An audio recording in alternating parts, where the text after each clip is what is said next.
change in the world that will happen, and that the balance of the world will be an imbalance. The balance of morals will be imbalanced. Even the balance of the environment and the climate will change. And this is happening now. Some of the scholars swear by Allah that all the minor signs have happened, every single one of them, and that the only thing left now is the coming of the Mahdi and the major signs to follow. Some other scholars don't go that far, but they do say if they haven't already finished, then a few of them are still left.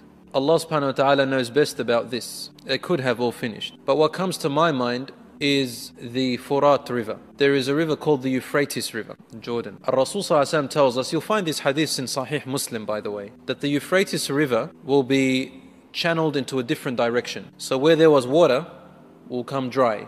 There won't be water flowing through there. And as a result, a mountain of gold will be revealed. Rasul mentioned gold, literally, dhahab, jabal min dhahab. So lots of gold will be revealed. الناس تقتتل عليه. People of the world will fight each other over this. They'll go into battles over this gold. He said, don't come near the gold, to his ummah, to us. Don't go near it. From every 100, one will live in this battle.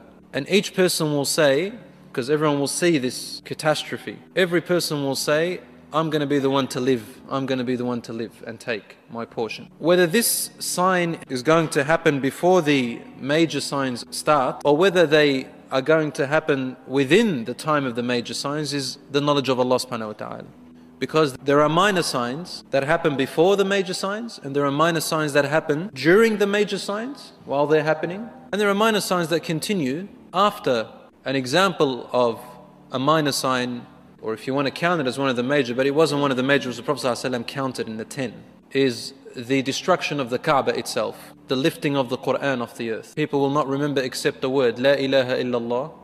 They learnt it from father, from grandfather. So that's going to happen with the Euphrates river, the sign of the ending of the world. But before that happens, before the major signs occur, Allah subhanahu wa ta'ala is going to lift this ummah from its absolute misery and feeble state that it is now. It's going to lift it back up to its victorious, honorable state, back to its nobleness that it once carried, this ummah. From once being united to our disunity today, it will return back to the unity. It's going to return back to its glory. It will become the leading nation of the world in every sense of the word, as it once was before, and even better. This is based on one of the hadiths, several hadiths. One of the hadiths is the following, which is also in Muslim and Bukhari. Rasul said, بدأ الإسلام غريبا وسيعود غريبا كما بدأ فطوبى للغرباء. Islam, when we say here Islam, we're talking about the coming of Muhammad sallallahu alaihi wasallam. It began very strange to the people, strange. They don't know of this, much of this new ways before. وسيعود غريب, and it will come back in the future strange again. كما بدأ, the way it started in the beginning, just exactly the same way. Then he said, فطوبى للغرباء. Good news to those who are strangers in all this time. Strange, what's strange? Strange is different to weird. Strange doesn't mean that it's wrong. It just means that it's unknown to the people's customs and traditions and knowledge that they've always had. It's strange, but interesting. I wonder if I was wrong all this time, and this strange religion is the right one. It's just strange, meaning unknown. For Islam began like that.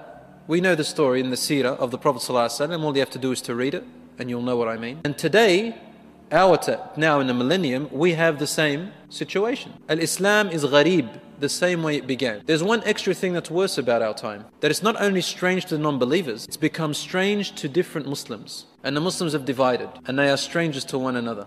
The other day, this brother came from Palestine and is now living here. I think it was Ramadan time. I don't remember what action we did in Taraweeh prayer, and this brother never heard of this action before in his life, never been taught it. I don't remember what it was, but the moral of the story is that he said, I've never known this from ever since I was born. He's probably about 24 years old. So he said, I never knew this before. First time I ever hear it. And it was something simple, actually, which I can't remember, as I said. So it was very strange to him. And we hear this frequently, actually. In my life, I've heard it frequently, many, many times. When I was born here, and when I went to Lebanon in 1990, till 1994, came back over here, and still we hear Muslims.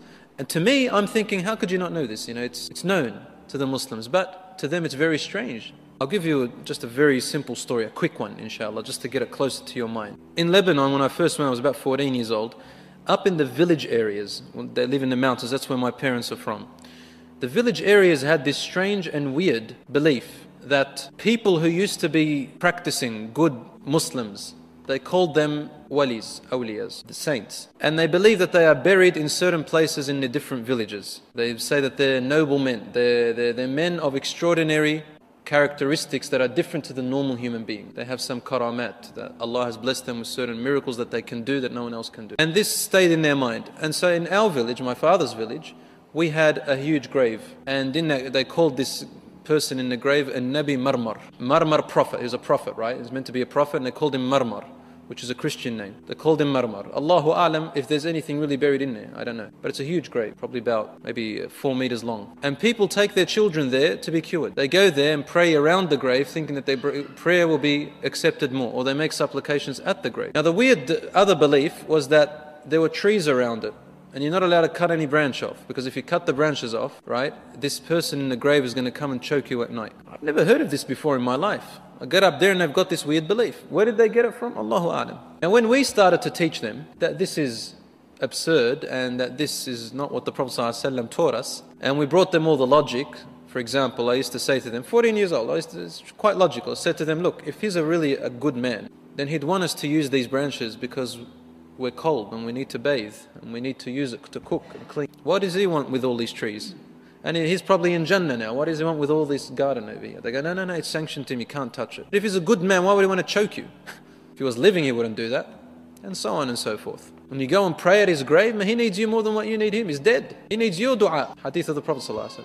They looked at us as being the weird ones. We were the strangers. I remember once a grandmother wanted some water to bathe in. It was a Jumu'ah, and I wanted some water. And we didn't have any wood. Up there's no gas, so we had to light up some wood. And what I did was, no one would listen to me, so I gathered up about maybe 6-7-year-olds. Said, come up with me to the top. We're going to get some branches, man. No branches anyway. So we went up to where the grave was.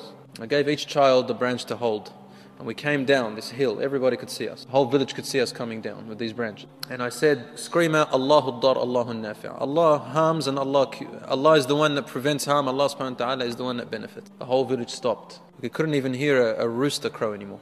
Nothing. Everybody raced up to me, slapped their children, and they cursed me. And subhanallah, we were the weird ones. What is this new religion you're bringing us, they said. We're bringing a new religion to them now. We've never heard of it all our lives. Our ancestors have always practiced this, and now this is strange. Just to make you laugh a bit, a group of youngsters come up to me, youngsters like 18, 19, they said to me, tonight he's going to choke you. Lakam is a good man, why do you want to choke me?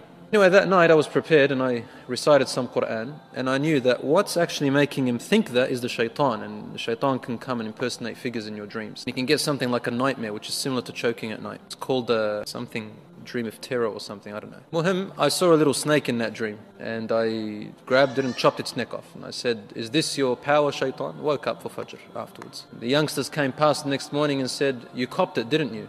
I said, what are you talking about, man? They go, oh, one day you're going to cop it. Alhamdulillah, now the village has changed. But I'm just illustrating to you that over there, the religion is strange to them. I saw a woman once circumambulating around the Kaaba, her and her daughters. I said, Ikhti, please follow the Quran. She said, the Quran's even wrong. And this day and age, living now in the Western world, you can't get any stranger than this look, the beard. You can't get any stranger now than the veil of the woman. The niqab is now finished, gone. That's like really extreme to them. The beard is now second. And the practices that we do, praying, strange. Holding on to your 5 daily prayers is strange even to some Muslims. And weird. What's this new religion, they say? And what was already dealt with a long time ago, because values change today, now everybody is re-exploring Islam 14 centuries ago and saying, look at that, look how bad this religion is, after they've changed the values today. You can't do that. Change the values and you say, look how wrong this religion is. You just made up something and now you want to make the religion look like it's wrong and strange and weird. So the religion has started again strange as it was before. And the Rasul ﷺ told us, you will have 4 transitions from a proper khilafah on the Quran and Sunnah of the Prophet ﷺ. Then it will become a distorted one, Muslims fighting each other. Then it will become a mulkan jabriyan, which is a dictatoriate kind of leadership of khilafah. And then, which is now, there's lots of dictatorships in a lot of the Muslim countries, a lot of the Muslim world. And if a person just speaks of Islam in some places, he's imprisoned immediately, called a terrorist and called an extremist and so on and so forth. Then he said, ثُمَّ تَعُودُ الْخِلَافَ عَلَى مِنْهَاجِ النُّبُوَّةِ. Khilafah will return back leadership of the Muslims to the way the Prophet ﷺ began it. And that is yet to happen. That is yet to happen. The last Khilafah we had was the Ottoman Empire. So this is another sign that is inevitably coming. But the thing is, the Muslims will return. The nation of Islam in its proper teaching, its proper form, as it began, will come back and will fill the world with peace and justice, just as it was filled with injustice and tyranny. And that's the time of Al-Mahdi. Now there's something I'd like to say here and note very importantly. You hear a lot of Muslims these days saying, the unity of the Muslim will never come until the Mahdi comes. So just sit down, do your stuff, sit at home, don't make da'wah, don't say anything, don't try to work towards unity. This is a very false and wrong way to think for a Muslim. Allah doesn't ask you, why aren't you uniting the nations of the world? Allah says in the Quran, وَلَوْ شَاءَ رَبُّكَ لَجَعَلَ النَّاسَ أُمَّةً وَاحِدًا. If Allah wanted to, He could have interfered and made everybody one nation and changed their hearts, and nobody had a choice to rebel or accept. Everyone will be one. But Allah has a purpose in our life, and therefore, don't think that you're going to unite the whole nations. You can't do that. Only Allah can do that. But what you can do, what's wrong with uniting families? What's wrong with uniting communities? A community that you have. And Rasul ﷺ didn't begin with the whole world, he began with his family. Allah told him, وَأَنذِرْ عَشِيرَتَكَ الْأَقْرَبِينَ. Begin with your nearest family first. And then he expanded. So what's wrong with that? And they were unified. One little city called Medina, a few thousand Muslims, that was the nation of the Muslim, of the Muslim. And then he expanded. But look where it started. For a person to say, I can't unite the world, so why bother, is a very foolish statement, very foolish way to think about it. Allah is not going to ask you, why didn't you unite the ummah? Allah is going to ask you, what did you do within your capacity? That's what He's going to ask you. What did you do with the knowledge I gave you? What did you do with the strength that I gave you, with your youth that I gave you, the health that I gave? What did you do within your capacity? I gave you authority over a family. What did you do with that family? I gave you authority over a city. What did you do with that? I gave you authority over, people who you talk to. What did you do with that? So each person's got different levels of authority and power and capacities. Allah will ask you within that capacity, and that's it. لا يكلف الله نفسا إلا وسعها. Allah does not bear a person more than what they can hold. So think about uniting the whole nation. Think about uniting what you have the capacity to do. And that's it. So the religion will begin gharib as it started before.